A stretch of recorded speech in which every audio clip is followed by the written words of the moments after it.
guest this week on Guitar Players in Isolation is Wendell Ferguson. If you're returning to my channel, thanks so much for the support.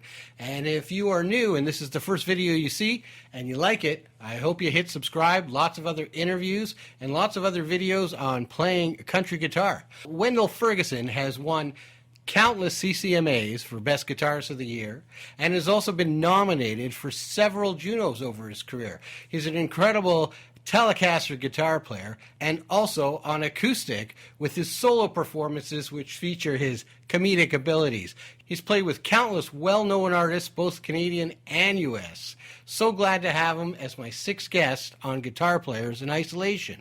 Wendell, how are you? Pretty good, Ari. How are you, bud? Not too bad, not too bad. I'm kind of keeping busy with this series. That's kind of giving me a new purpose while I can't go anywhere. I watched some of them last night. They're good. Oh, good. Yeah, I watched them. I was really, I watched Petico's all beginning to end. I looked at a couple of them and just loved it. Ah, well, thank you. You got a few honorable mentions, I believe.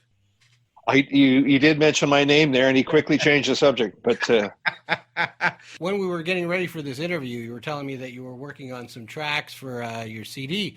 So tell us about your new project. This will be my seventh record, and I cut the beds about maybe almost 2 years ago. Ooh. And I did. Jason Barry's producing it, and we did it up at his place when he was outside of Kitchener, and I had a great band. And we managed to get 13 beds down. And then I took it home and said, well, I'll work on that a little bit. And I did for a little while. And then I got busy with an awards show. And when you get one of those, you have to chart everybody's material and hire the guys and get everything going. And then I just got that out of the way and had a bunch of summer shows and a little tour. And then I did a George Jones thing with Duane Steele. And then I ended up Country Music Week came around, and then I had to do all that stuff again. And you get busy, with your own life and doing other people's gigs. So that kind of went on the back burner. I thought, yeah, I'll get to it. So this is great because I had 13 beds sitting in the computer, and I've been just slugging away while my nails last. You and me both wear those acrylic nails. So I've been slugging away on that, and now all the electric stuff is done. And I'm just, at this point, I got very little nails left. I'm just trying to tape them on because it's just the very edge. I know that sounds really, weird. No, I get it. So for those that don't know, Jason Barry's an incredible guitar player, constantly touring with all the big Canadian acts, Dean Brody, Paul Brandt, Jason Blaine. What's it like working with him as a producer? Yeah, I went to Jason with a weird idea. Usually a producer is the guy, it's like the director in a film. He's kind of the big boss and all that sort of thing. And I said, I want you to direct my movie, but I don't want you to know the story until we all know it, like when it happens, and then just do it on the fly. And he said, what? And I was like, yeah, I'm not going to give you demos or sing the songs to you or sit down and talk about. I've done enough albums and worked on enough albums that I know when a song is solid. And I said, and I bow to your judgment. I have a good arrangement. I know the words. I know what I think I want and the feel I want. But if you come up with something better on the fly, and he did that. He'd listen to it and say, you know what, Wendell, we don't need that turnaround after the first verse. Go right in the second verse. I said, okay. So I let him guide me, but I gave him all the raw materials, and we all kind of shot from the hip that day. We did 2 days in the sessions, and 2.5 or something. And we got 13 tunes down, and it was a great session. And he's a great producer because he used Al Cross on drums, and Al, after about 2 songs, he says, I love his ideas.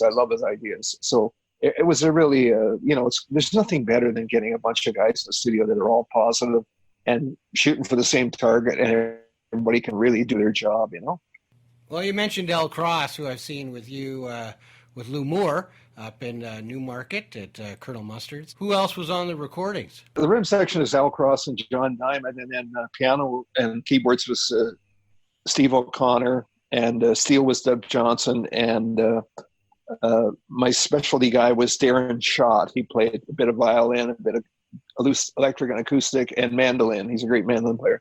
Oh. And so, and then me on whatever, if it was acoustic one, I'd play acoustic, if electric, I'd play electric. And so we put them down, and we got some great beds out of it. And I drove the guys really hard. I charted 26 tunes because I'm backlogged. I write all the time. So I have 26 tunes that were all record ready. And so I charted them all, got them all together. And we just, that day, it's like, okay, we got to get these 9 done. These are imperative on the album.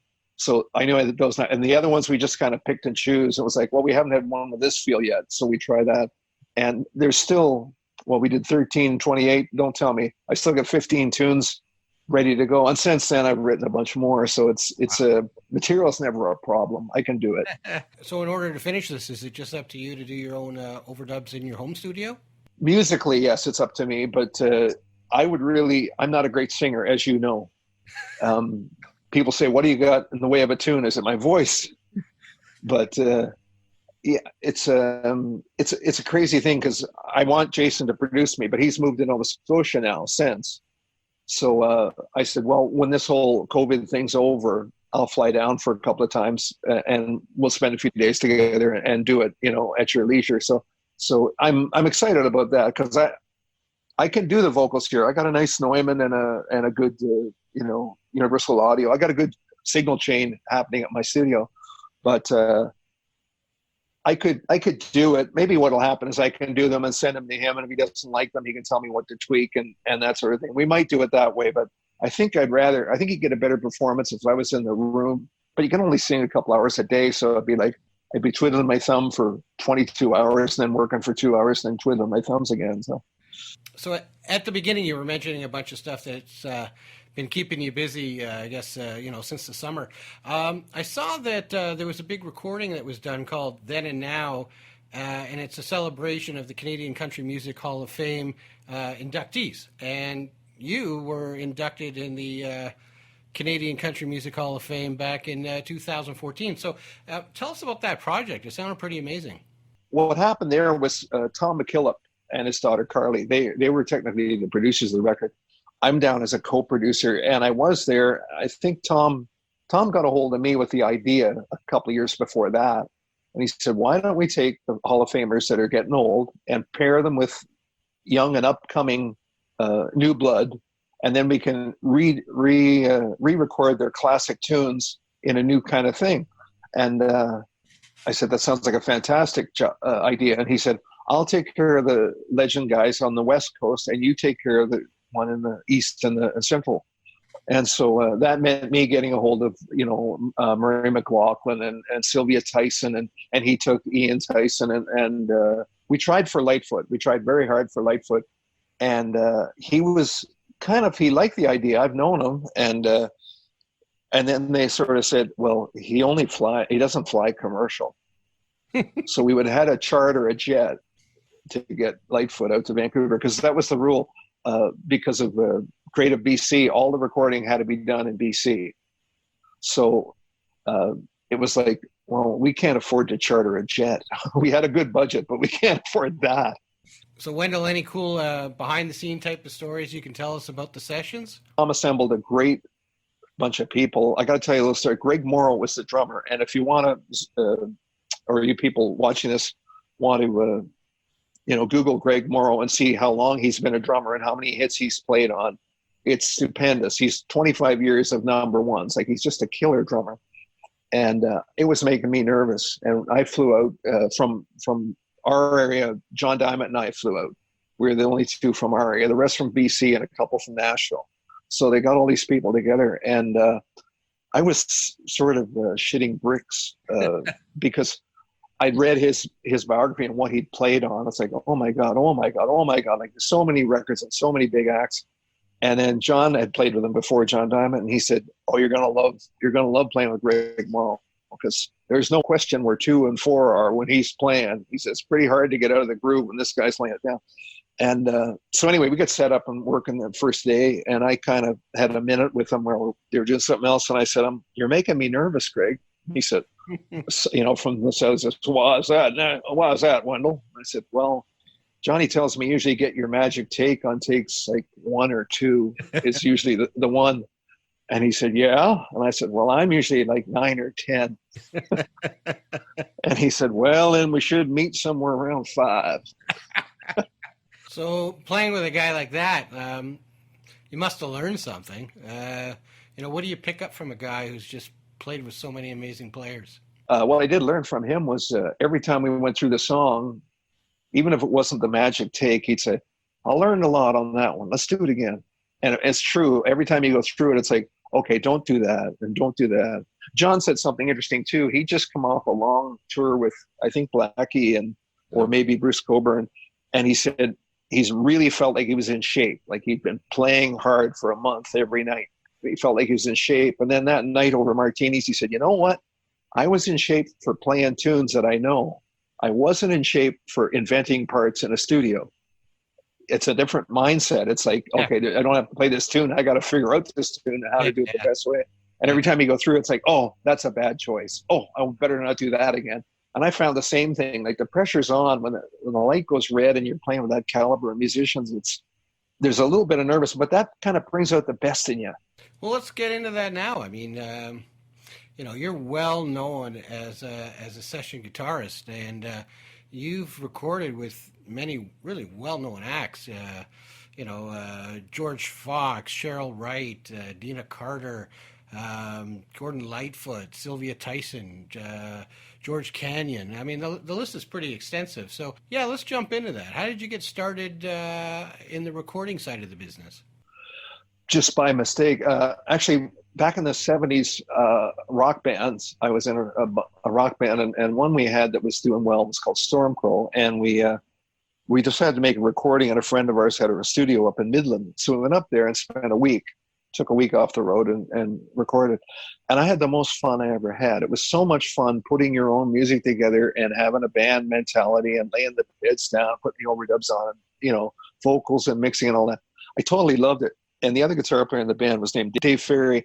And he said, wouldn't you love to do that all the time? And I said, yeah, that would be great if you could, like the Beatles, punch in every day and go make music. Yeah. It's so fantastic.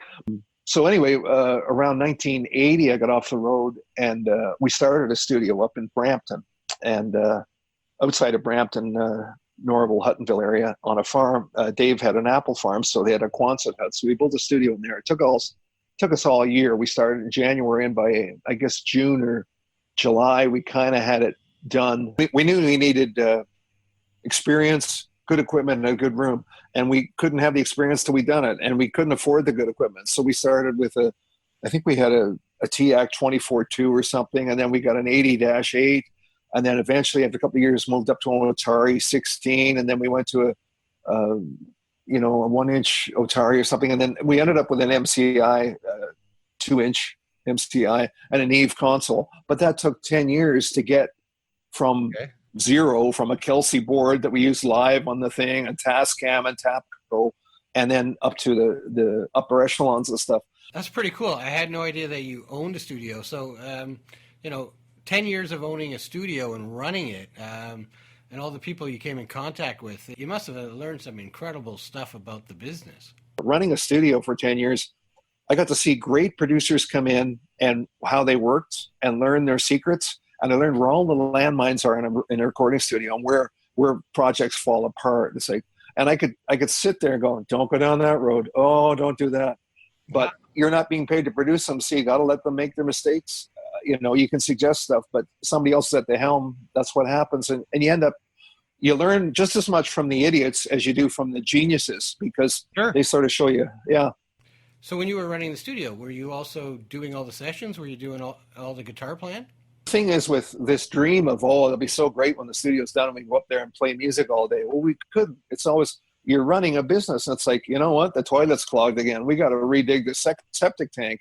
You know what? The air conditioning went out. I got to get up on the ladder and, work out some AC and get, it was crazy. It was like, we got a session coming. We've got to vacuum the studio. It's not as glamorous as you think it's going to be. And at the end, it's like we hardly had any time to do what we wanted to do, which is make our own music. But I did learn an awful lot from that experience. And like I said, slow learner. It took me 10 years to figure it out. But it's like, I think I want to be a player again, because I kind of went cold turkey for a while. I was like playing all the time and then recording like running a studio. And then around 85, I guess, I really started listening to country. That's when I stopped listening to pop music. But I kind of went into the country field at that point. And then I back in country because my parents always listened to it. And I always knew, you can name the Stones, you can name the Beatles, everybody can. But I can name the Strangers and I can name the Troubadours and the Buckaroos. I know that stuff. So then at this point, did you get out of the studio because you wanted to get back into playing? Did you close it? No, the studio ran for another 30 years. We started with 3 partners, and then one partner left early on, a couple years in, and then me and Dave had it for 10 years from 80 to 90. And then at 90, he bought me out. He didn't have a lot of money, so he paid me over about 4 years. I knew he didn't have a lot of cash on hand. We never had a lot of cash on hand. Yeah. So he sort of paid me over years, and then he'd always do me favors and record me for free and that kind of stuff. So I did a lot of beds up there over the years. And it was a great room, and all kinds of heavy people came and used the room because it was great for tracking. Okay. And then they'd take it somewhere else for the mixing because every other studios had more outboard gear and fancier consoles. But we had a great tracking studio, and a lot of big people came. So Wendell, share us a good story of someone you were recording at your studio. Stompin' Tom came up, and I don't know, I love the guy. He was pretty rough and ragged, but he was you couldn't push Tom around. Like, he knew what he wanted, and he knew what he wanted to do. And it was kind of funny because he did a couple of records there, and I ended up playing with him a bit and getting to know him. Every time he'd see me, he'd say, he'd see me coming, he'd say, "Oh, Jesus, must be spring. Here comes the corn." Because I'm always telling jokes, right? But he was a great guy, and we did a few albums with him. And then he came to do the next album. He says, "You know what? I don't need 16 tracks." At that time we were running, I think, Otari 16 on 1-inch tape.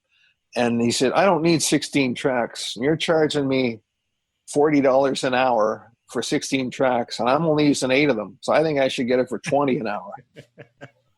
And Dave said to him, "Well, we still got to turn the power on, and the same power runs at where you're saving money is tape cost. You can get 2, we can do 8 and then 8 on the same tape. So you're halving your tape costs. But we're not cutting the rate down to half because you're only using 8 tracks. Well, I think I should get half price because I'm," and he was very cheap that way,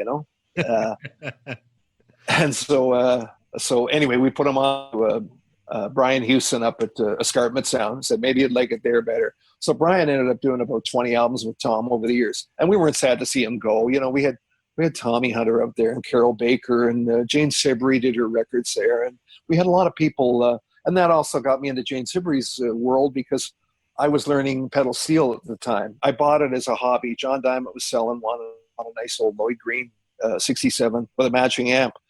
And I had it set up at the studio because when I had downtime, I'd sit there and try and figure it out because I love the sound of steel guitar. Yes. And they came up and she said, "What's that?" And I said, "It's a steel guitar. How does it work?" And I played a bit. And she goes, "Oh, it's lovely. Play on this record. Play on this song." And then all of a sudden I'm recording with Jane Siberry. I eventually ended up playing on a few of her songs. And I don't know, it gets you into that. You meet people and they see that you can do it. You have a talent. It's like, would you like to do this on this song? And so it's a way in the door. So back to the previous question, I guess you sold your stake in the studio, and that was, I guess the goal of that was to get out and start playing live again? I went back to live music because country at that time, if you go back there in mid-'80s, all the great guitar playing was happening in country. It wasn't really happening in rock anymore. Rock in the 70s was fantastic for guitar playing and into the maybe early 80s. But then country had the really hot players in country, and that's what grabbed me. And I went there, and plus I already had the history of knowing country from my parents. So I got into Albert Lee and just everybody who was kind of making great twangy sounds. That's what grabbed my ears. I'd come alive and I'd hear them, and it's like, who's that new Mary Chapin Carpenter song? What's that new Patty Loveless song? And you'd hear great players playing great licks, and it was like, yeah, I want to do that.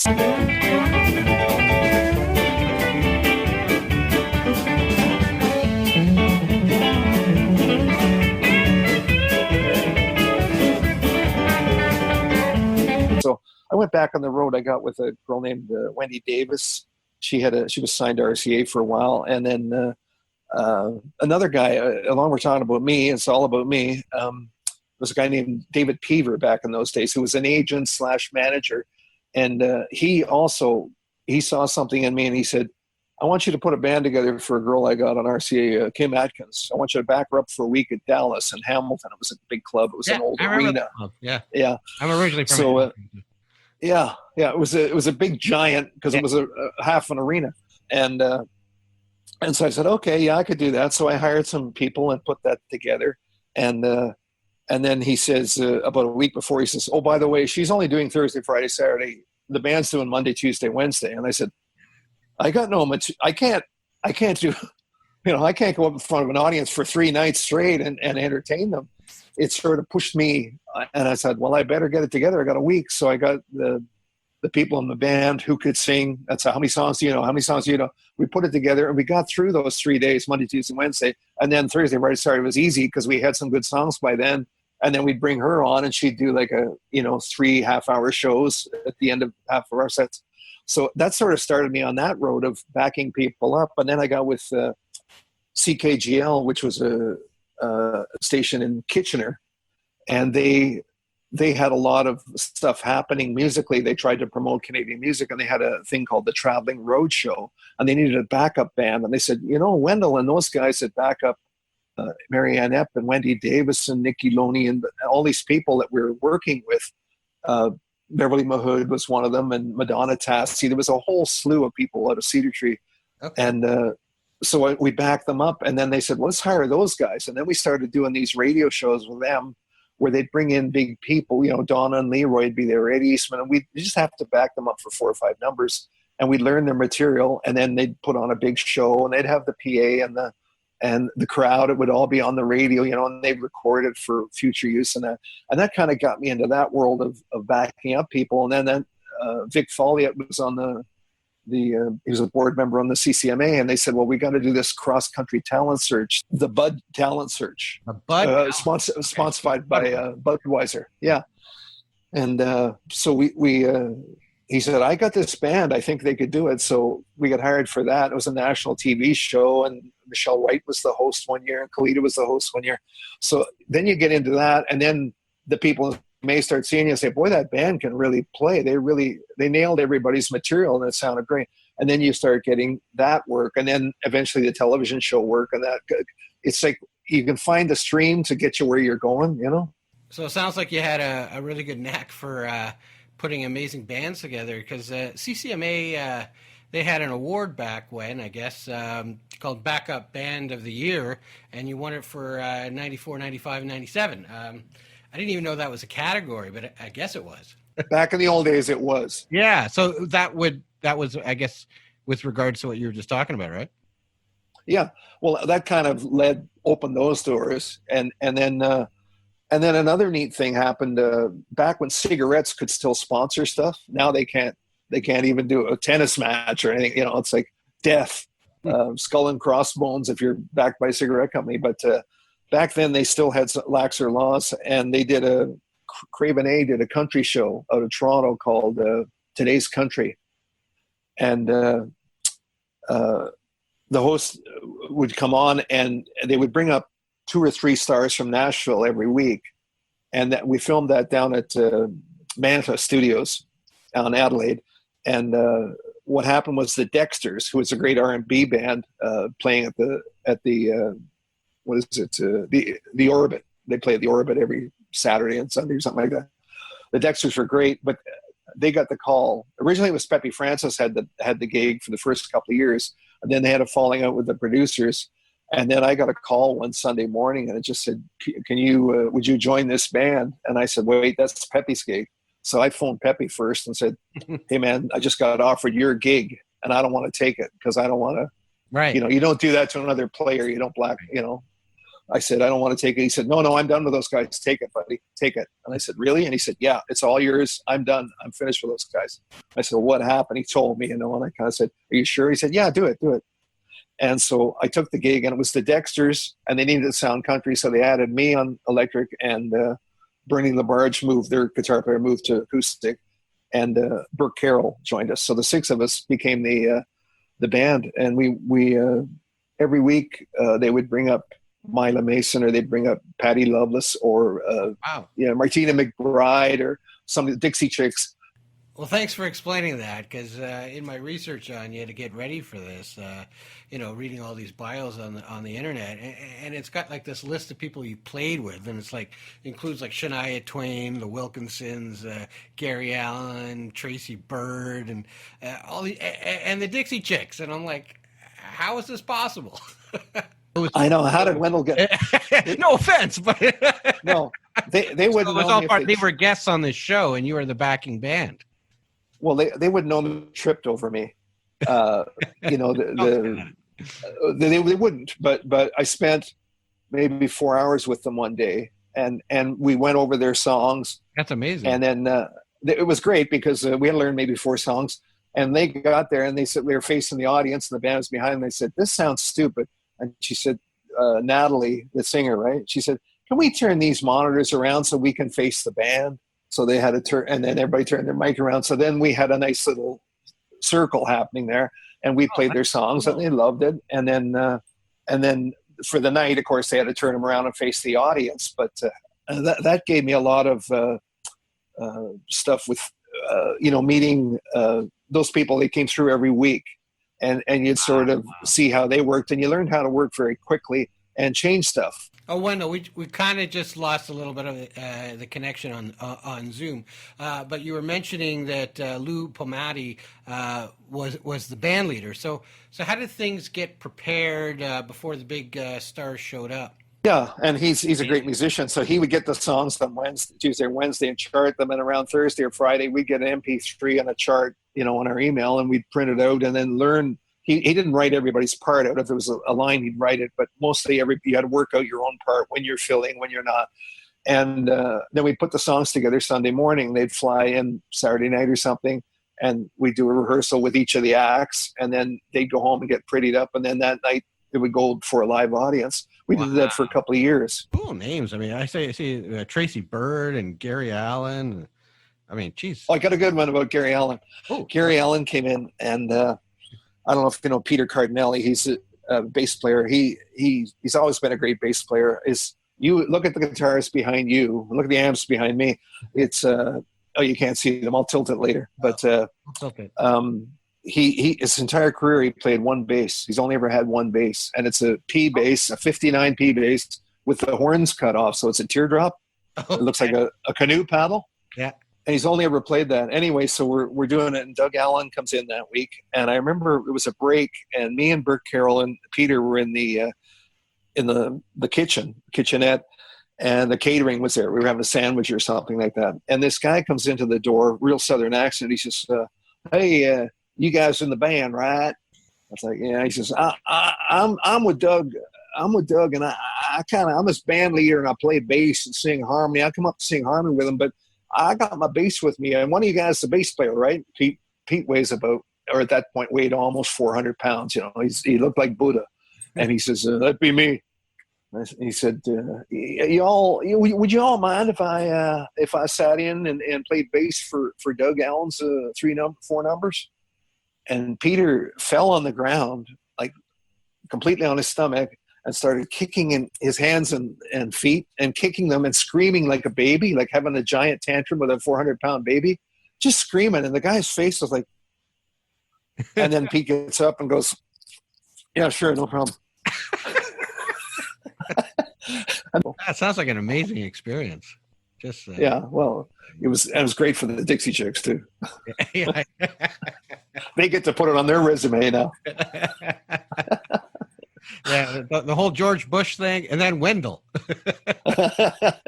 So you were in a band, I guess in the early 90s, maybe it started late 80s, I'm not sure, that actually got nominated for a Juno, and it was, a pretty big deal. You had a lot of songs in the top 10.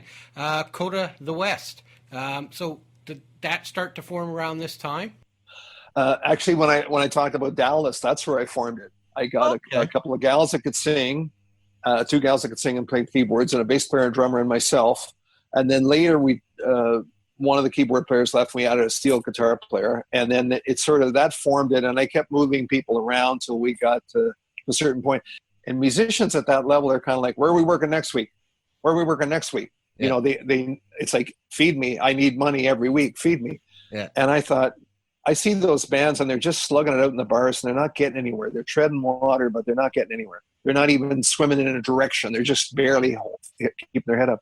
I thought, I can't do that. So I told the guys that once I had the players I think I wanted, I sort of said, "Look, find another way to make a living." One guy had a studio in his basement. another person had a day gig or a delivery thing. One guy worked in the movie business. It was like, find something else that makes you money, and we'll just use this band for good gigs. We're only going to play good gigs. If we get an opening slot, yes, we're going to record, we're going to release records, but we're not playing 3 nights in a bar just so you can make your rent this month. That's not what this band's about. And luckily I found players that would commit to that. And then things got good, because if you go about it wisely and only take the good gigs, you know what I mean? You don't need the crap gigs. No, that's true. There's a lot to say for that. I mean, if you just try to position yourself playing the better rooms and the larger rooms all the time, people just get this impression that you're just not some run-of-the-mill bar band. I mean, you can't just go see them every weekend. You got to wait for, a bigger show. Yeah, and it's like, I can't go see them at a bar. They don't play bars? Well, once in a while they will, but make it a special occasion. The end of the 80s there, we're backing up everybody and their uncle. I mean, I have a file cabinet out in the garage, and it is 4 full-size things, and they're just full of envelopes of people's charts, because you had to work with so many people. Wow. And it's like, well, I'll work with them again. So you put them back, file them alphabetically, and in your life you have so many different gigs and so many things you have to do, and so the work's already done. I could just pull it up and say, oh, I got a gig with yes, I still got charts on him.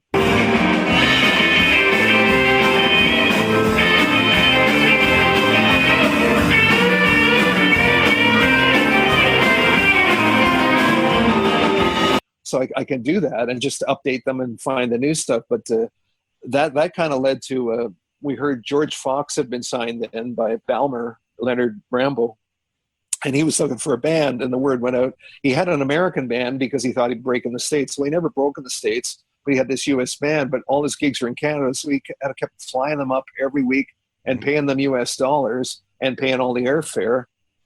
And it's like, wait, I'm not making money. It'd be better if I had a Canadian band till I break in the States. So he kind of flipped around that point. I think it was like 90 or 91, and he was looking for a Canadian band. So I heard that there was auditions for bands, and I said, well, let's have the whole band audition. We'll audition the whole band. And then somebody else was putting something together, and they also hired me as a guitar player. So I actually auditioned twice. I was with one bunch of musicians and then with Coda West.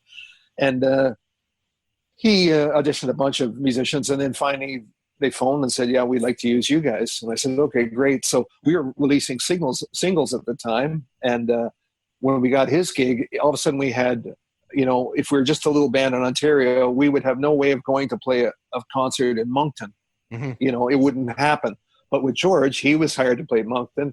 And our deal was we got to open, if it was his own show, we got to do 4 numbers. Oh my God. So we'd go up and they'd say, here. Wow. I know. It's like, here they are from Ontario, Coda West, and we played 4 numbers, and then they'd introduce George, and George would come on. And if it was a festival, then he's only got an hour. So we didn't get to do that at festivals. Yeah. It was just like George Fox from the beginning to end. But if it was a tour, or he's playing a club or a theater, we got to do the opening act. So Coda the West was, they were also nominated for a Juno, I believe, Group of the Year. Is that right? Twice, yeah. I think 92 and 93 or something like that, because we had these songs happening.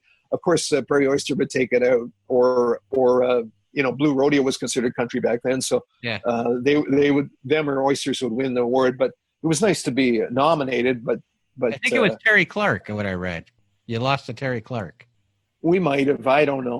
No, I think it was maybe the Junos, there was only a country category. Maybe that's what it was. I don't know. Yeah. So traveling around the country, opening up for George Fox shows and getting the songs all out there for Coda of the West. How long did that last for? That lasted about 5 years, and then I kind of had a run-in with management. I was never the official leader, but I was the guy that they went to talk to the band, and they'd be nickel and diamond about something or other. I love George. George is a great guy. I had trouble with the management, and finally I just got tired of all the arguing, and I said, you know what? I'm going to leave. And I jumped ship because at that point, Duane Steele had just been signed. I was going to ask you about to a big record deal, and Universal here in Canada. Oh, okay. And so I met with his manager, and they had carte blanche to get a good band. So they got the bass player and drummer from Edmonton and the fiddle player from Vancouver and me from one. We came together in Halifax to learn his material.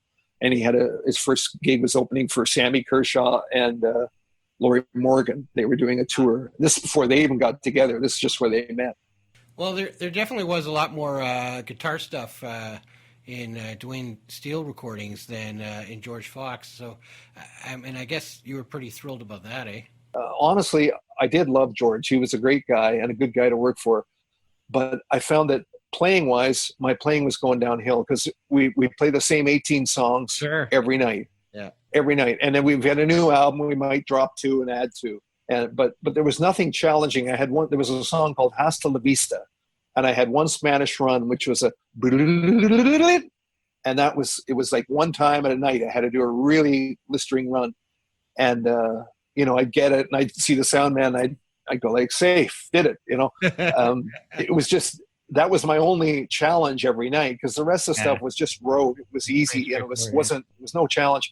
But when Duane came along, the guitar playing on that was foremost, front and center. Duane Steele was brilliant in one thing. Well, he's a great singer, and he's a really great guy, best male boss I ever had. But what was really smart about Duane was when he talked to his producers for his first album. I always thought this was brilliant of him. They said, well, we got to have piano, we got to have harmonica, we got to have steel guitar, we got to have all this stuff on your record to make it viable, and make it sound commercial and all that. And he said, okay, all right, that's fine, I'll do that. But here's what I want. I want every intro and solo to be either electric guitar or fiddle. Nice. The piano can fill the second verse, the steel can take the chord, all that stuff. But I want intros and solos to be electric guitar and fiddle. And I only want 2-part harmony. I want that Buck Owens, Don Rich thing. That's the sound I want. So I guess the producers had to work with that. And it's like, well, every song, it's like, well, it's getting kind of boring. It's going to be a fiddle or a guitar. But Duane knew that live, he would only have a fiddle and a guitar, bass drums, and him with him. So every time we played live, people go, you guys sound just like the record. And it's like, oh, yeah, there's a reason for that. He was a little forward thinking. So you recorded on Anita Got Married? Was that you on that? No, I wasn't on that. That was a guy in the States. He had U.S. producers, and he was signed. He did all his recording in the U.S. I didn't play on any of those. I didn't play on them at all, but I had to learn the parts. And the guitar player he had a B bender, so I had to find a guitar that I wanted to do a B bender. I was going to do it to the old broadcaster, and Joe Glazer said no. He said, I told Ricky Skaggs, I'm not touching your 53 telly. I'm not doing that. I'm not boring out. And he said, well, what do I do? He says, well, get a new body. If you want that neck and those electronics, put it in a new body, and I'll wreck a new body for you, but I won't do that to an old guitar. Yeah. So I found a made in Japan, about an 85 custom Esquire, and I got the Glazer B bender in that, and I put a D tuner on the low E, and I made it my country, my Duane Steele guitar, and I played all of that stuff with him on that, just on a one pickup guitar. But it's a beautiful guitar. Oh, cool! You still have it? Oh yeah. Oh, good. Well, we're going to get into guitar soon, Wendell, but just want to hit a couple other big milestones in your long career. At the end of the 90s, you decided to go solo as an artist, and you started emphasizing the acoustic and the comedy shtick. And you put out some CDs, and you started to really develop a career as a solo artist, doing acoustic type of Chet Atkins type guitar playing and comedy, and that got you into the folk festival type of circuit. Tell us about that transition. I know from somebody's side, like all those years with other people, I'd always been a sideman, and I'd always been very happy to be a sideman, and I still enjoy it. I still love getting behind somebody and just playing with good players and making great music is the fun part. I love that. But I always wrote stupid songs. I just had this, I grew up on Mad Magazine and Tom Lehrer and Homer and Jethro. And those were 3 big influences. And I liked funny songs. I like stuff that made, so I'd start writing them, and then I'd sing them after a gig, and just to my friends, and they'd all be laughing their heads off. Category Big Johnson. Oh, it's bigger than an Atlas rocket, with all of the force of 400 horse. You'll wonder where he docks it. My latest song, but there was no commercial potential for it. in 1999, I released a record, my own record, my first solo album called I Picked Their 4-H Jam. And it had a bunch of funny songs on it, a couple instrumentals, and a few real songs. I write real songs too. And I released that, and country didn't want it. I was black and blue from being touched with a 10-foot pole. They didn't want me at all. But CBC started playing it, and they loved Rocks and Trees, and it sort of became a national anthem in Northern Ontario. Everybody wanted to hear Rocks and Trees. It's just a stupid song about driving across the highway, and that's all you see for hours and hours and hours. Up the 11th. And so they started playing that, and then and I did a duet on that with Russ deCarle. We did a duet called "If You're Going to Be a Cowboy." It was kind of a Western. That's the Prairie Oyster guy, right? Prairie Oyster, yeah. We've been friends for years, and I just said, "Hey, you want to sing a song?" He said, "Sure, man." And he came down. We were doing it at Inception, and he came down and sang. And we had a fun time with that. And then, lo and behold, we got nominated for Vocal Collaboration of the Year, which was a category back then. And well, we lost to somebody else. I can't remember who we lost to. That could have been Terry Clark and somebody if she sang with somebody else. But we did that. And then the next, I kind of found a new audience in the folk world. And at that point, I was still going to Nashville every 2 or 3 months trying to sell songs. I got 9 individual song contracts down there because I was writing real songs that I thought were commercially viable. But I did that for from about I don't know, 89 to about 96. I kept going down all the time, every 4 months. I put thousands of dollars into demos, and I'd hire good people. I can't sing. I'd hire professional singers and do that. And I had some success. I never had a big hit, though. I had a couple of holds, Joe Diffie, Diamond Rio. So I had a bunch of holds, but I didn't have any hits. And holds don't pay the bills. Yeah. So I started getting this airplay in Canada. And so I started doing, I was working with a girl named Katherine Wheatley, and she kind of dragged me into the folk world. So I kind of had one foot still in country world and one foot in folk world. And I got the acoustic out and I started playing, folk festivals. And they're very lucrative. And the thing is, with a band, you got 4 or 5 guys, you got to pay everybody. There's money to be split. You go to a folk festival by yourself, it's all yours.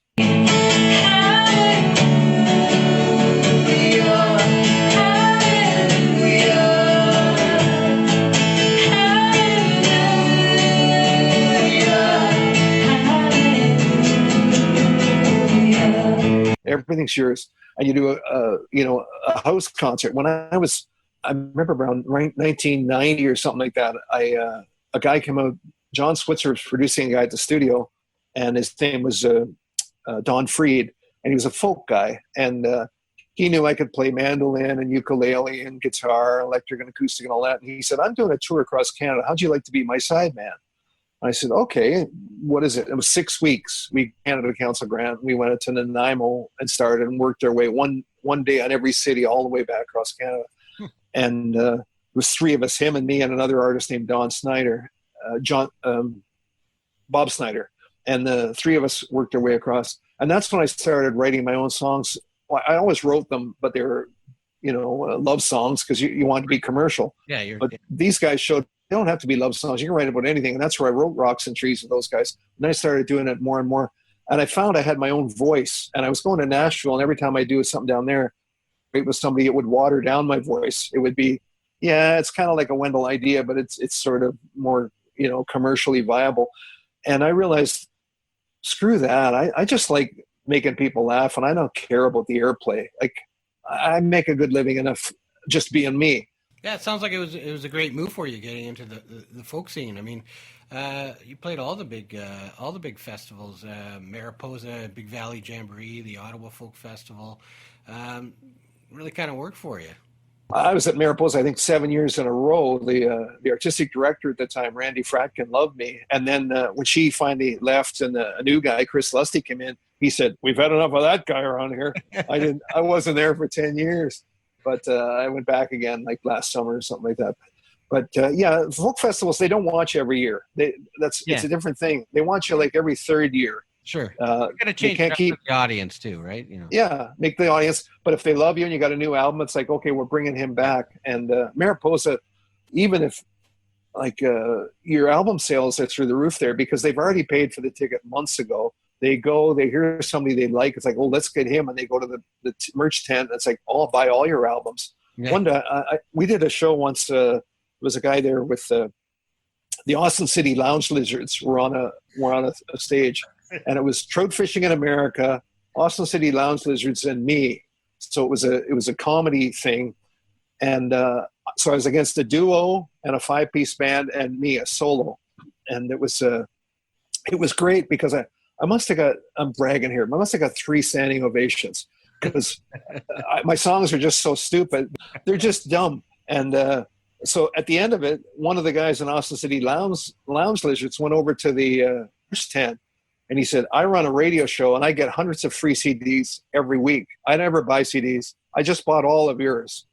And I was flipped out. And then so I gave them, well, here, I don't want you to pay for them. Here, take these. And then he gave me a copy of all of theirs, which they have about 11 records. And Mutual Admiration Society, stupid, identify stupid. And we laughed our heads off. But and we formed a great relationship. And I don't know, this in Trout Fishing in America, I don't know, we just hit it off, and they were really nice because you're coming from the same place. It's like, yes, music is beautiful, but can also be really funny. And we all kind of went that way. Well, you've been really involved with with the organizations of Canadian country music. I think you've been a director for a number of years with the CCMA and then the CCMA. So how did you get into being a director with these organizations? Well, on a couple of boards, I was when I was working when I was just a musician, but I'd see things that were wrong, and I'd go to the board or I'd send letters in and say, you know what, you should change this, or you should do something about that because this is a problem. I'd see problems, identify them, and then I'd offer solutions. So I think Heather Ostertag was the president at that point. She said, "You'd make a good board member. Would you care to be on the board?" And I said, "I have to do." She said, "You have to come to 4 meetings a year. Some members are appointed and some are elected." Sure. So for the CCMA, I was an elected member. And then after the first meeting, because it was so easy, the CCMA is a great organization, and they're always forward thinking. They're always moving ahead. And they change all the time. I mean, they keep changes constant. But I found with them, when you had a meeting and you say, you know what, maybe we should introduce an educational aspect to this program and do something. And they'd say, that's a good idea. And they'd write it down. And then the 5 or 6 people on the staff would go away and work for 3 months on that. You'd have your next meeting 3 months later, and they say, how's that going? Well, we've done this, this, this, and this. Oh, that sounds good. We'll keep doing it. You didn't have to do the work. You just thought of the ideas and then pass them on, and you're a genius, right? With the CMAO, there wasn't any staff. There's one staff. You have to do some work. Yeah, you had to say, what if we did an educational aspect of that? Okay, go ahead. Great idea. You're doing it. And you knew, you had to, and I remember coming home from the first couple of meetings, I said to my wife, this is going to be a lot of work. And she said, well, quit. And I said, I can't quit. I stood up in front of a room full of people and said, I want to do this. I got to give it 100%.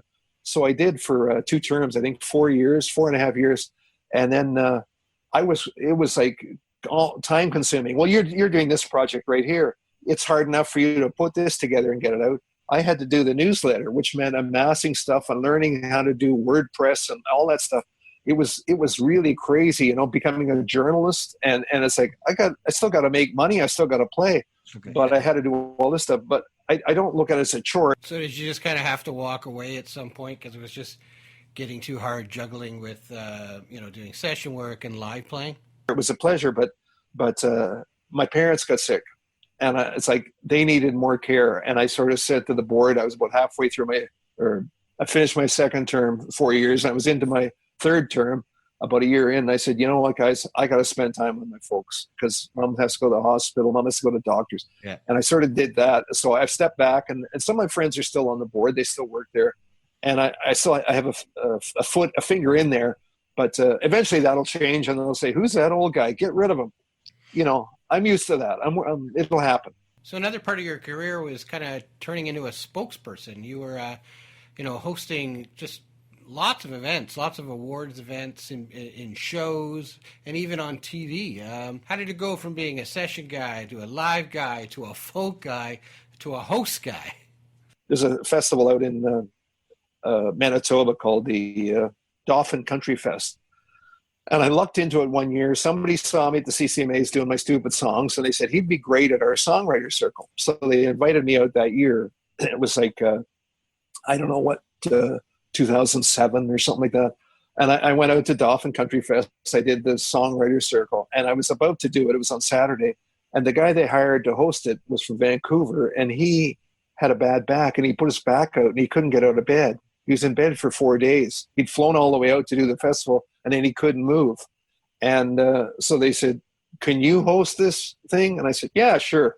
So I went up and I hosted it, and I asked the other writers. I Googled them, figured out what they did, read their bios, and then asked them questions and talked about their songs. And I got to do a number 2. So it was a fun thing. And they said, it was fantastic. Do it next year. I ended up doing it like 15 or 16 years in a row. I was the host, and I'd stolen the gig from somebody else. But I know time marches on, and eventually the guys that hired me originally, he passed away, and then the president, he passed away. Well, you know, your connections either go or they're not elected anymore, or they die, and then your connection's gone. So I haven't done that. Last year was the first year I missed in about 15 years.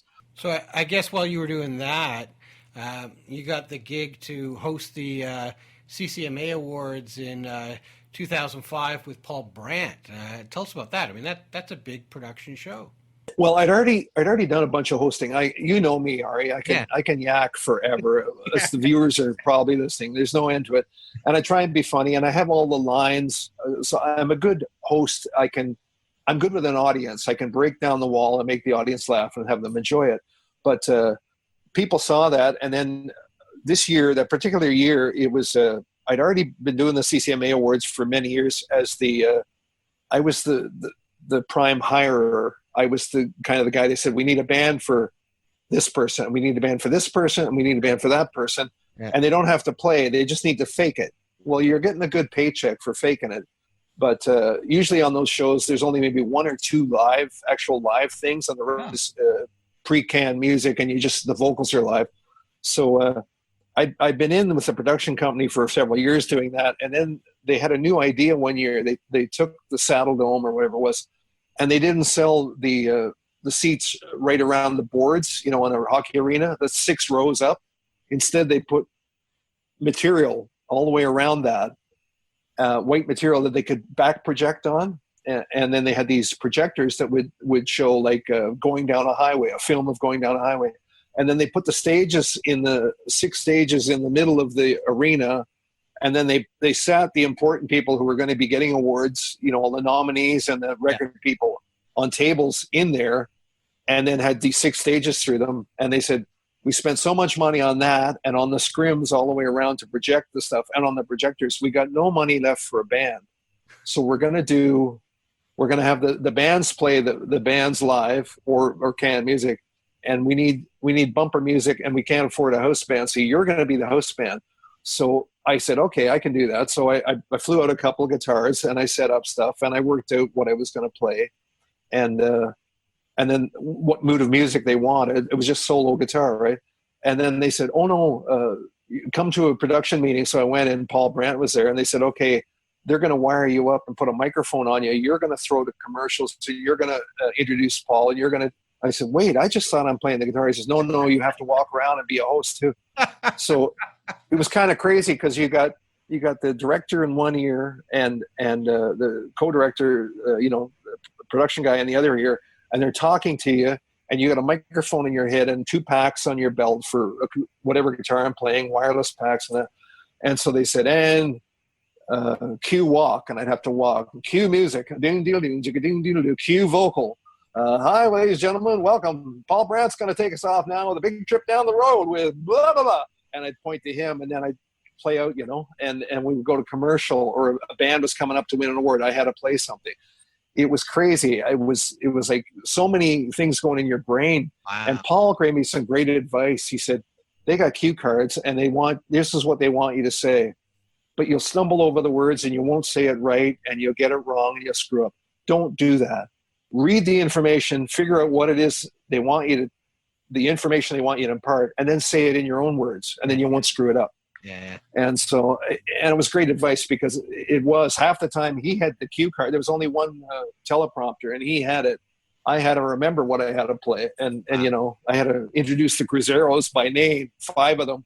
I had to rhyme it. The way I could do it was rhyme it. Wow. But it was a lot of fun. Yeah. Well, I remember the first commercial break. We got through the first commercial and the director said, "Wendell," and I said, "Yes." She said, "You're doing a good job." And I said, "Well, thank you." And she said, "Could you smile?" You're so stressed. I got so many things on my mind. Do this, do that, and then smile too. I don't think I can smile. But she said, "Yeah, you look a little tense. Just smile more." So it was wacky. You were up for a Gemini for that. Actually, you've acquired a ton of awards, like just numerous CCMAs for Guitar Player of the Year, and then you know the a couple Juno nominations, and yeah, tell us about how you kind of just keep getting awards. We were up for a Gemini for that, and that's the other thing I was gonna. As long as I'm bragging, I got those CCMA awards and a few OCPFA awards. Yeah, and a few other awards from other people, the Folk Music Award and that kind of stuff. Because I'm in a lot of different genres, but the thing with those awards, I always say they give them away. You don't have to buy them; they give them away. There's no big deal. But all my albums, even though none of them have been million sellers, everything has done something. Like that first album got the CBC airplay and the nomination for the collaboration, and the next one had a couple of songs used in movies. I hooked up with a girl, Nightingale, her name was, and she placed a couple of my songs in movies. That did well. And the third one was Wendell Live, The Shit Hits the Fans, and that was up for the CCMA Album of the Year award. And then the next one was Cranky Christmas, won 2 film awards in New York City and Houston, Texas. And then Menage a Moi won the Folk Music Award for Best Folk Instrumental Album of the Year. Like every album has done something for me. Like it's moved ahead. It's not just sitting in a bargain bin somewhere. So I feel good about that. And the new one, I think it's going to be called Folk You. And it's about going to university to learn folk music. Yeah. And that's that's the song, but it's got a lot of great songs on it. I can't wait to get it out because some of my best writing, and I think the playing is great. Back to Jason Berry, when I said to produce it, I said, I want one thing. I want every song to feel really good, because I find when you put a record on and it feels good immediately, it's like, oh, this is a groove. Listen to this. And then there's good music and good playing. It's like, wow, this has got me hooked already. And then if the words and the vocals are good, well, you're sold, right? But you're already sold before you even hear the song. It's like, this grooves. This feels good. Feel is everything. Yeah. So before we actually get started talking about guitars, I just want to touch on how you kind of got started playing. Like you mentioned back in '85, you wanted to get back into your roots of country because you grew up with it. So, tell us about what kind of music was in your household and how you got started playing the guitar. My mother was musical. She played piano. And my father liked music a lot, and they owned a restaurant. So I was a baby, and the jukebox was there, and we still have in storage now, we still have MGM Yellow Label, Hank Williams, what was the one, Jambalaya. I have 3 copies of that. They're juked out. I mean, they're no good for playing anymore, but they're good for hanging on the wall because it's a real 78, and it's what they played in those days in jukeboxes. But so I was exposed to it early, and my parents loved country music. And my mom loved everything. She was popular music, but Dad loved country. And so when I was a kid, I wanted a guitar. I don't know why. Nobody in my family ever played one, but I wanted one for Christmas when I was 7. And I got a Stella. And it was, probably seen pictures of it, red to black sunburst, and the binding was just painted on. It was a white paint. And the strings are that far off the neck, a great big neck. And anyway, so I strummed it open for about 3 months, and my mother was going crazy. She said, get him some lessons.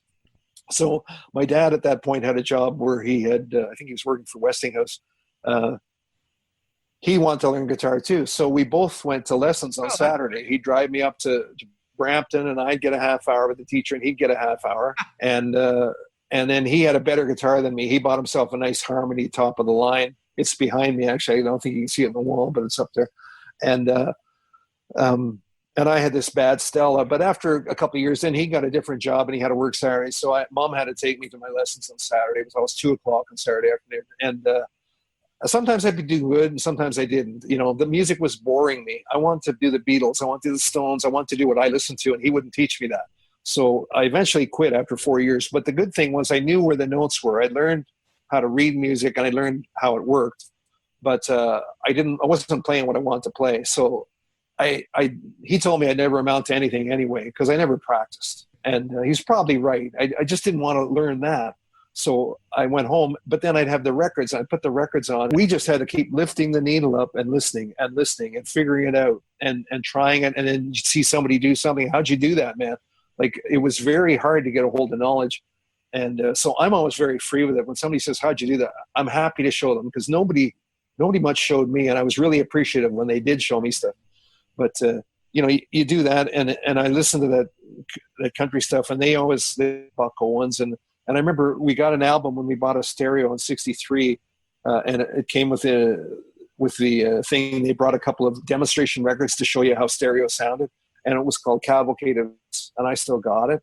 And it was the cut on the first side was Chet Atkins playing Mr. Sandman, and it blew my mind. The sound of it, new ears, new stereo, new record, new sound, and I was like, I kept lifting the needle up and putting it back on cut 5 forever. I just fell in love with the sound of Chet, and then my dad liked it too, so he'd buy Chet albums. But then I also like twang. I like Duane Eddy. I like the Ventures. I like that. I like the Beatles. So I kind of, as your ability goes up, at first you can play Gloria, ding, ding, ding, ding, E, D, A. That's all you can play, but it sounds just like the record. And then you learn Walk, Don't Run, and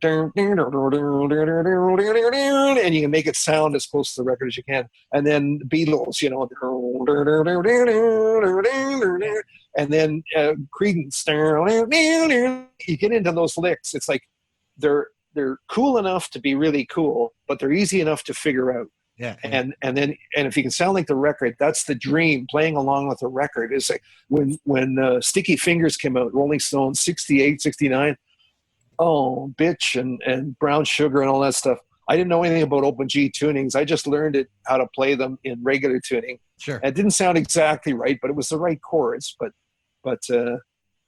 I used to have dreams that the Stones would come to Toronto and Brian Jones would be sick and they'd need somebody and say, I know a kid. So you and your parents' stereo were a pretty tight band, but when did you kind of move away from the stereo and start playing with some other guys? Around grade 11, I met Dave Ferry, who I started the studio with, and he said, hey, you play the guitar. Why don't you come up to my place Saturday? And I know a drummer from Brampton. So we got together, and the first song we played, I can still get excited about it. It was All Right Now by Free. Do you remember? All Right Now, baby. Yeah. We played that for, must have been 30 minutes easily, just because a drummer, a bass player, we had 3 guitar players, so the worst guitar player had to play bass. That was the rule back then. Whoever's the worst has to play bass. And that's why there's a lot of bad bass players, because they weren't good guitar players either. So we had this thing, and it felt so good to play with other musicians and actually making the music yourself, because I'd spent my whole, from 7 to 17, playing with records. So I had a good sense of time, but I did, actually playing with other people is so exciting, and I've never lost that love of playing. Ever since I've known you, Wendell, you've played with a thumb pick, and so do I. So I'm curious if you started off that way, or did you go flat pick and then to thumb pick? How did that work for you? I remember I had some gigs in high school. We'd have a band, and we'd get a gig, and then it was the big thing was to play at Wasaga Beach in the summer. If you can get in the Windjammer, the Dardanella, man, yeah. It's wild. It's crazy in the summer. So we went up to audition. The band I was in auditioned at the Dardanella. And I played with my thumb. I had a thumb pick, not a thumb pick. I had a long nail, and I could I had this interesting technique. I would use a couple of fingers maybe if I needed to, or chording, but I usually mostly picked with my thumb. And then when I was getting my amp out of the trunk, I shut the station wagon door, and it snapped my nail off below the skin line, below the nail bed. And it hurt like fucking, it was bleeding, pardon my language. And it's like, I got up and we did Rock Around the Clock, that solo. It was like flubbity, flubbity, flub, flub. It was just terrible. I couldn't play. We didn't get the gig. It was terrible. I got so mad. I went home. I beat myself up. Like I said, you idiot. And then I learned to play with a pick. I said, I'll learn to play with a pick if it come me. So from about 17 or 18 to about 39, I was a hybrid guy, a pick and some fingers. Yeah, that was my thing. It was these guys and this guy sometimes. Until I was 39, I was a pick player. And then around 39, I started using the thumb pick. And it took me about 3 years to get comfortable enough on it that I could do anything I could used to do with a pick that I could now do with a thumb pick.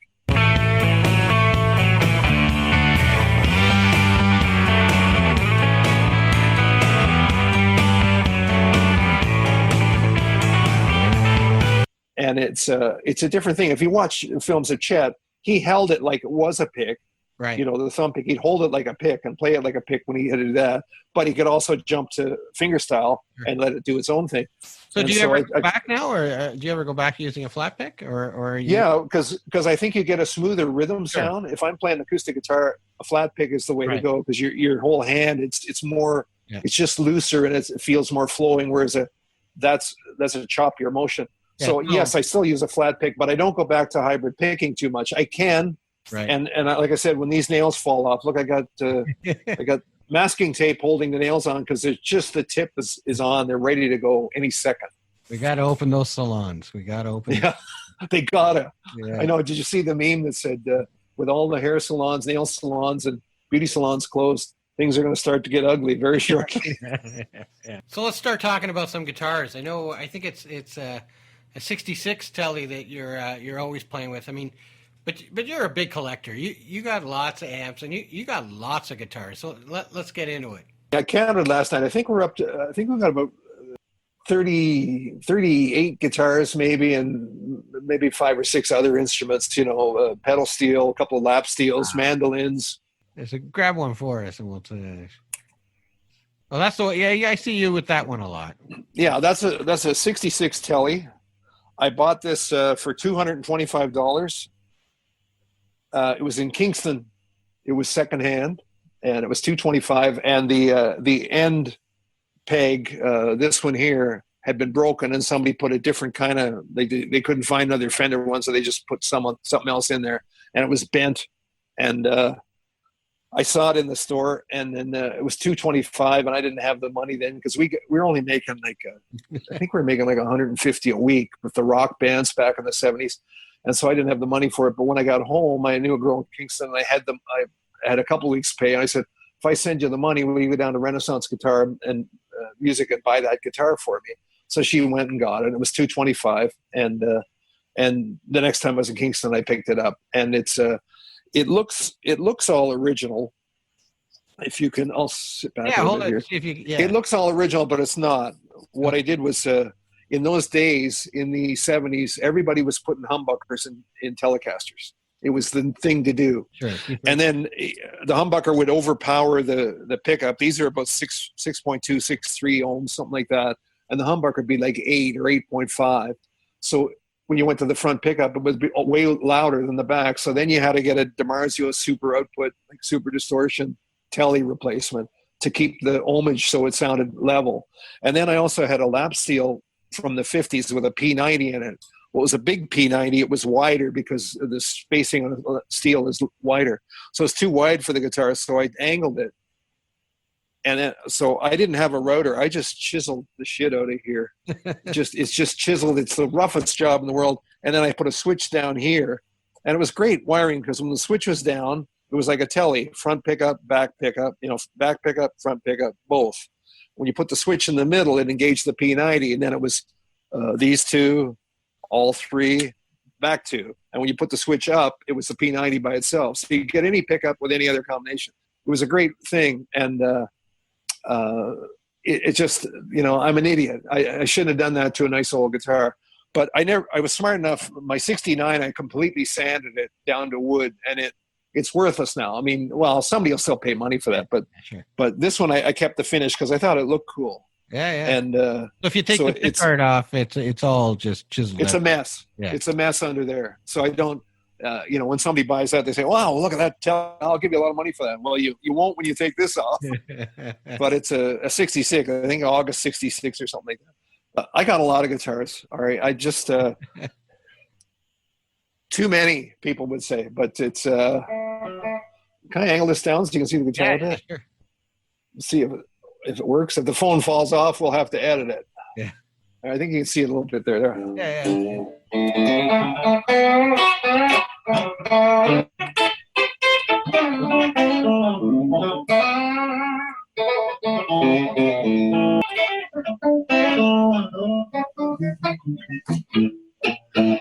Oh. I just tellies are my thing. I think I got 7 or 8 of them, and I love the feel. It's kind of what I learned on. So what were your first electrics, when you were a kid? So Stella, and then I wanted to go electric. So I got a Conora, which is a Japanese thing. And it had a metal pickguard. I thought it looked so cool. It was just so cool. But your fingers would get black when you played it because it wasn't real good metal, pewter or something. And then I got a Stewart. 12 strings came in, and Walk Right In was a big hit then. This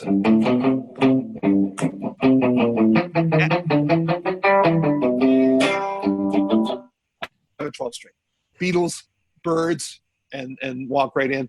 So I got a Stewart, and then that was the only guitar I had for a while. And then after about 6 months, the 12 string wears off. It's like, I want to play a regular guitar and stretch strings, because you can only have one guitar at a time. You can only own one guitar. And I said, Mom, I want to take the skinny strings off. And she said, no, you're not touching that. I know you. You'll never put them back on. Oh, come on, Mom. I was like, no. So then finally my cousin was selling a guitar. It was a Silvertone from Eaton's, and it had little cheese grater pickups. They looked like tiny cheese graters. And it was $35 with a Paul amp. And I said, okay, can we get that, Mom? Why are we always spending money? You only play one guitar at a time. Anyway, so I got that, and it had the twang. That little Silvertone had twang in it. So I think that 69 that you said you sanded it all down was your first Telecaster. So how did you end up getting your first Telecaster? My cousin was a guitar player, and he said to my dad, he said, you should get him a quality guitar. And he said, what would you suggest? He said, well, a Stratocaster or a Telecaster. And I said, what do you want to play? And I said, I want to play rock. He said, well, you need that hard sound. You need that telly. Well, I should have got a Strat, but anyway, so I wanted a telly, and my dad said, you get a summer job and make some money. We'll pay half, but you got to find it. I'm not running around this town looking for, guitars. Right. So the old man, I phoned everywhere, and list was $370 in 1969 for a new Telecaster. I mean, if I was smart, if I knew what I knew now, I'd go to a store or Richmond's Trading Post and buy an old one from the 50s for like $100. Yeah, because back then they weren't that expensive. That's what I should have done. There was no such thing as a vintage Telecaster at that point. No, not in 69. It's like, that guitar's 10 years old. That old piece of scratches on it, yeah. I wanted a new guitar. And without playing it, I phoned everywhere, and it was all everywhere. Lon McQuaid, Tartini Musical Imports. They imported Fender to Canada, and it was $370, the price list. I had the price list. And so I phoned everywhere. And finally I phoned the High Note in Oakville, which was a store down on Kerr Street. And he said, I got Telecasters here. I said, how much? He said, $270. I said, new? He said, yeah, new. And I said, $270. He said, yeah. I said, I'll take it. We'll be down tonight, because I'd saved my money and my dad was going to put in the other half. I said, Dad, I found one in Oakville for $270. Really? Is there something wrong with it? I said, no, it's brand new. So we went down to the High Note. We got it, and it was an old man there running it. And he said, oh, my eyes, the price guide's so small. It says $370. I thought it was $270. I said, we came all the way from Streetsville. I was practically crying. And he said, okay, I'll give it to you for $270. He was probably still making $50, $70 on it, because they probably paid half retail. Yeah. And anyway, we got it. So I got a new telly for $270 in 1969. And I loved that thing, and it stayed new till about 72, and I started sanding it and doing all that stuff to it and putting humbuckers in it. And then, I don't know, I just, through that guitar, every time I had another guitar and I'd sell it, I still have that one. but I'd sell it and I'd say, geez, I wish I hadn't sold that. Oh, I wish I hadn't sold it. Because I had a 61 Strat Sunburst. Yeah, beautiful shape. You've talked about your 1950 broadcaster quite a few times, and I can't even remember if I think I've seen it. Yeah, I think I saw it once when I came to your house for lessons. So, I mean, that's pretty rare, 1950 broadcaster. Tell us about how you acquired that and, some stories about it. I wanted a blackguard telly. I wanted that so bad because I loved Roy Buchanan. I was just a big Buchanan nut. And so I looked all around, and I was at 12th fret one day, and they had one in a display case. It was shut in the glass case. It said 48 broadcaster, 1400. I was like, oh, can I try that? And I tried it, and the neck was just beautiful. And I said, I really want this guitar. How can we make this happen? He said, well, we got something to trade. I said, I got a 61 Strat, and it was about 78. I guess Strats were hot because of Dire Straits had revitalized Strats. Everybody wanted that out of phase Strats now. He said, Strats are hot right now. Bring it in. So I brought it in. It was all original, the brown case with the orange lining. And he said, we'll give you $1,250 for that. So I had to pay $150 difference to get the broadcaster. So I got it. I should have just got a bank loan, right? And kept the 61 Strat too. But later I got a 59 Strat, so it didn't matter. I mean, I'm okay for that. But so I'm a little confused now. So 12th fret sold it to you as a 48, and you've mentioned that it's a 1950. How'd you end up finding out what the right date is, or is it just a combination of different parts? Vic Wright was a guitar. He was a dealer and an assessor. I brought it to him one time, and he said, "I don't think this is a real broadcaster. I think someone's fudged the where it says broadcaster is a little bit of finish thing over that. I think they put that on there. But what you do have, at least, is a 53 or a 54 telly." He said that someone's tried to make look more valuable. And at some point in its history, I bought it in 78, but at some point the front pickup had died. So they put in a new pickup because the front pickup has plastic wires and the old one has the flat tops and the cloth wires. So it's not probably as valuable as it could have been if it was a true broadcaster, but still it's a 54 telly. And I do have old pickups with cloth wires, so I can always put it to that. But I haven't touched it. It's either a 1950 broadcaster or a 54 Telecaster. We don't know. Yeah, it's one of those two things. It's one of those two things. Cool. Yeah. But and I got a 59 Strat. I got a beautiful 59 Les Paul Jr. in TV yellow. Oh, nice. It's just the most gorgeous guitar. It's all original. I got a 63 Gretsch Tennessean. Do you have one? Do you have that sitting out there to show us? Got a lot here. Okay, yeah. This is a transition model. It's a 57. I don't know if you can see it. Yeah, it's a 57/58 Gretsch Duo Jet. Wow. And I found this up in I played a show in Berks Falls, and the couple that presented the show had some guitars at home. So we went back to their place for lunch, like a dinner before the show. And I noticed they had this thing. And then 10 years later, she phoned me and said, "Hi, it's Heather. Do you remember me?" I said, "Yeah, I do." She said, "You were interested in the guitar?" Because I'm always looking for guitars. When you're on the road, my first thing, if I got a day off in a town, I look at all the pawn shops, all the music stores, and all the ads for that kind of stuff and look for them because they're out there. And I never force anybody to sell anything. I just say, "Here's my card. If you ever want to sell that, give me a call." Mm-hmm. And the same when I'm buying. I don't want to buy and pay collector prices. I don't want that. The guitars I've got lately, I lowball them, but respectfully. It's like, you want $4,800 for that guitar. I can afford to give you $3,000 for that guitar. And they say, "I have no way, man. I'm not taking it." I said, "Fine, don't take it. Here's my card. If after a couple of months you can't get 48, you can't get 45, you've always got 3,000 waiting right here."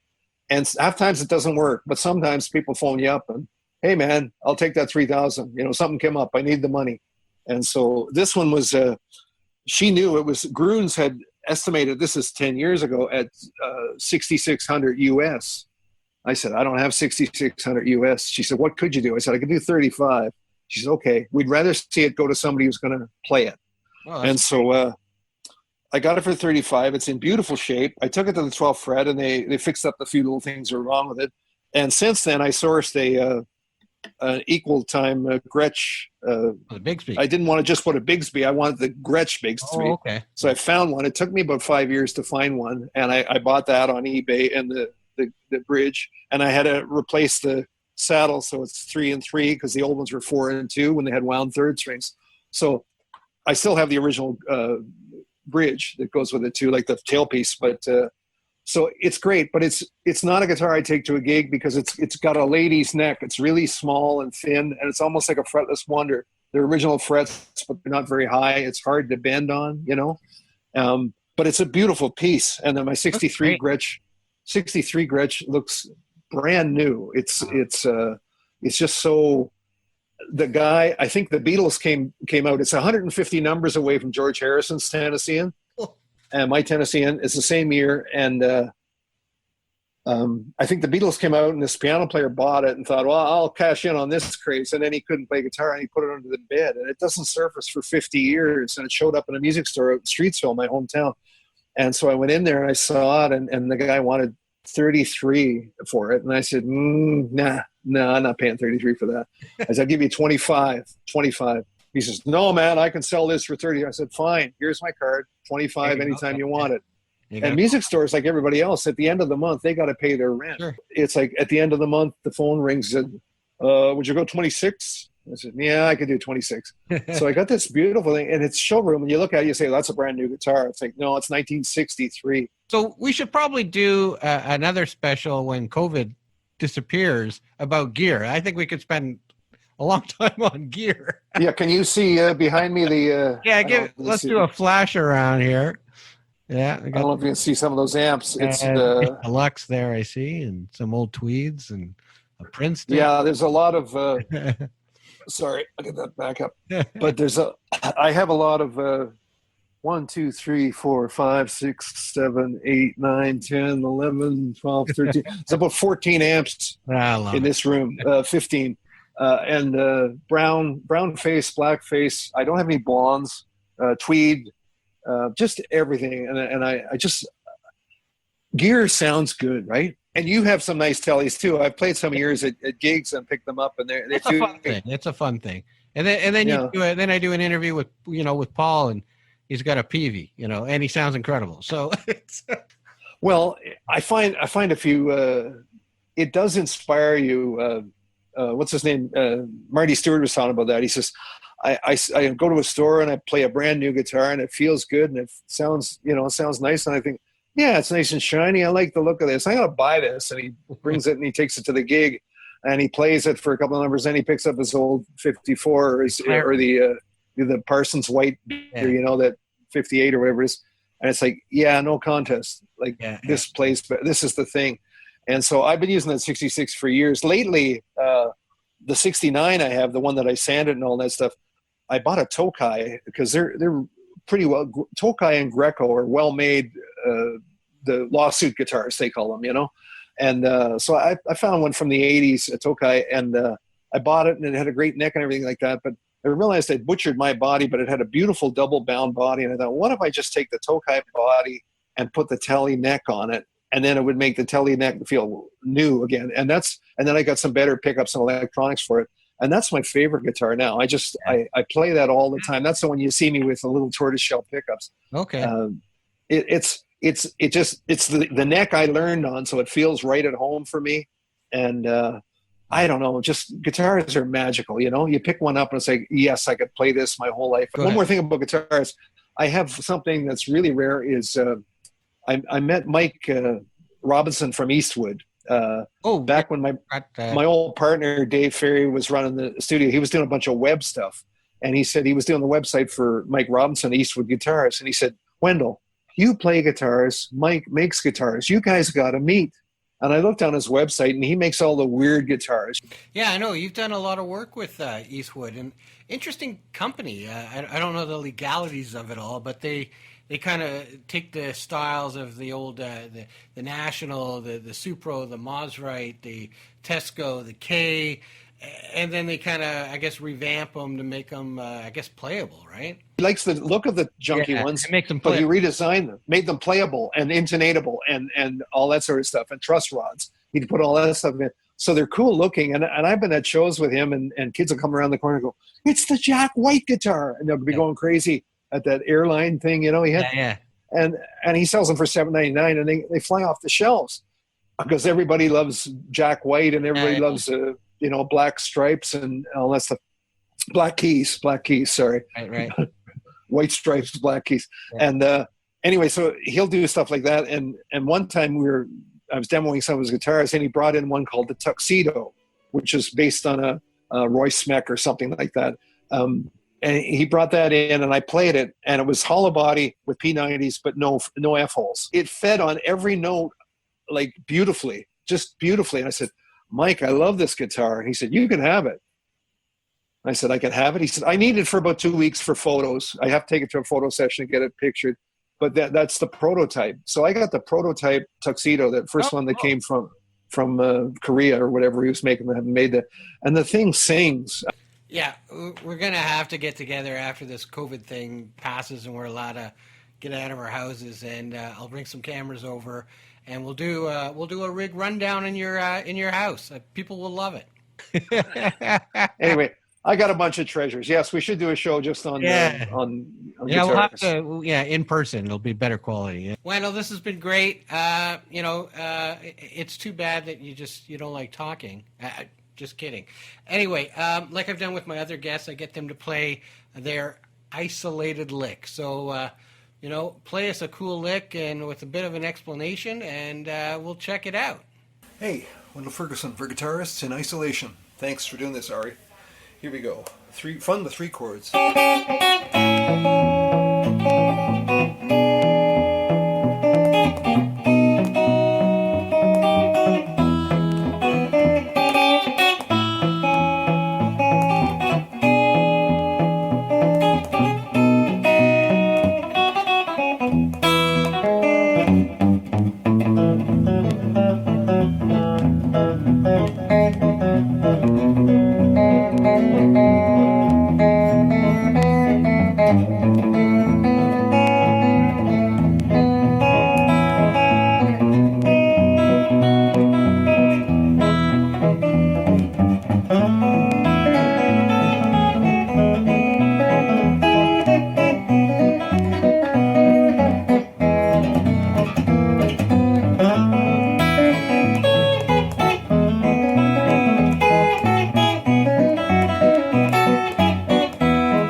right, Wendell, thanks so much for that lick, and thanks for all the stories. Just been an incredible career.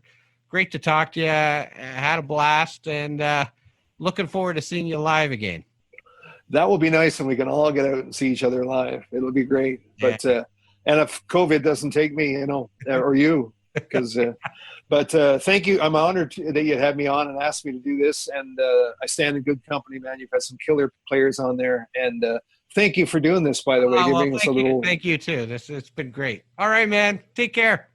Take care. Talk to you later. Okay. Well, that was great. Thanks so much to Wendell Ferguson for being my 6th guest on Guitar Players in Isolation. I hope you really enjoyed it. And if you're new to the channel and you liked it and you like this kind of stuff, hit the subscribe button, hit the bell notification button so you get emails when I put out a new video. I've got quite a number of amazing guests coming up to put together over the next couple of weeks. So there'll be at least a video once a week and sometimes twice a week. So please subscribe, and we'll see you soon. Take care.